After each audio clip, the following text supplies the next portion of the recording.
This was not the start to 2024 that we envisioned or wanted. We're very early on in this. Our investigators are doing the tough work upstairs right now of trying to piece together what occurred out there. So I don't have a lot of answers for you, but I can tell you what we know at this point. Just after 1:30 a.m., a flurry of calls came into an address on the 1600 block of Van Buren Avenue.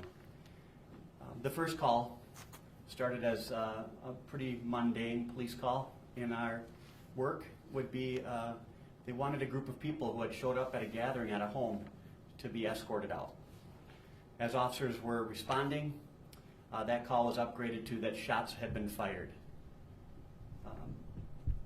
Among those calls was a 911 caller who stated that they did have somebody who was injured and that they were taking them to the hospital. The 911 call then was abruptly ended. Our officers responded to the scene still, did not locate any other victims, but did find evidence of a shooting. They were then made aware that an adult male victim did show up in a private vehicle at United Hospital suffering from apparent gunshot injuries. That person was brought into the hospital, but unfortunately died of their injuries a short time later. Our officers secured the scene, began to look for witnesses, canvassed the area for anything that might tell them what happened. Our homicide investigators came in and they're starting the work of trying to piece together the circumstances of what occurred and who's responsible.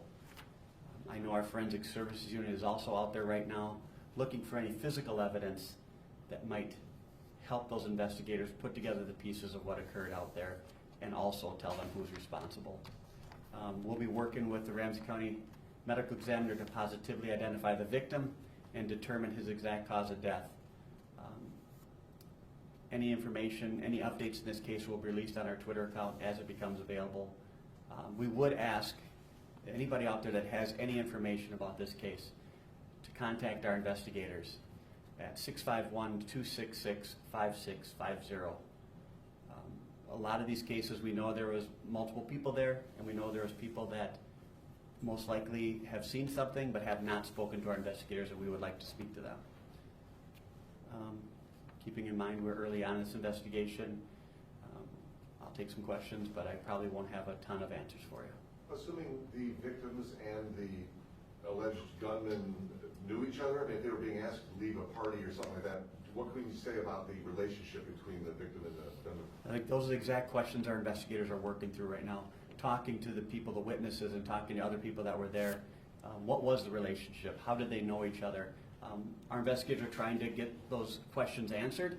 I just think it's too early for us to be able to tell you exactly what those relationships were. Any idea about how many people we're talking about at this party? I don't. We're still, like I said, we're still trying to piece together those basic facts of what was going on, how many people were there. Was this, we don't know what it was. We're trying to figure that out. Needless to say, nobody's in custody, no arrests have been made? Correct. Nobody's in custody, no arrests. How many homicides did we end 2023 with? I think we were at 33. How did that compare to years previous? We're almost on par, slightly behind the previous year. So, I mean, when you look at 2022, we did have 40 people that were killed in St. Paul. Some were handled by other agencies. Some were, as those things get pared down, but our raw numbers are more the 33 range. Generally speaking, how would you describe what happened? I mean, how would you classify this? Is this a party? What would you? We're trying to figure it out. Yeah. Bill, there's a lot of. I don't want to come out and say something that I don't want to mischaracterize this gathering. I don't know what it was at this point. So we're trying to do the hard work of trying to determine what it was. And our investigators are very good at what they do. They're very dogged, and they're going to stay on this until they have those answers. Okay. All right. Something like this ever happened on New Year's Day before? Well, I don't really know. I've been around 29 years now, and obviously we've had our share of incidents on New Year's Day. I just don't remember a situation similar to this or so soon after the first of the year. In my experience, I believe it's pretty rare. I know the city's got a very high solve rate on homicides? Do you have any statistics on how you did last year? I don't. I think we're definitely on par in that 90% range.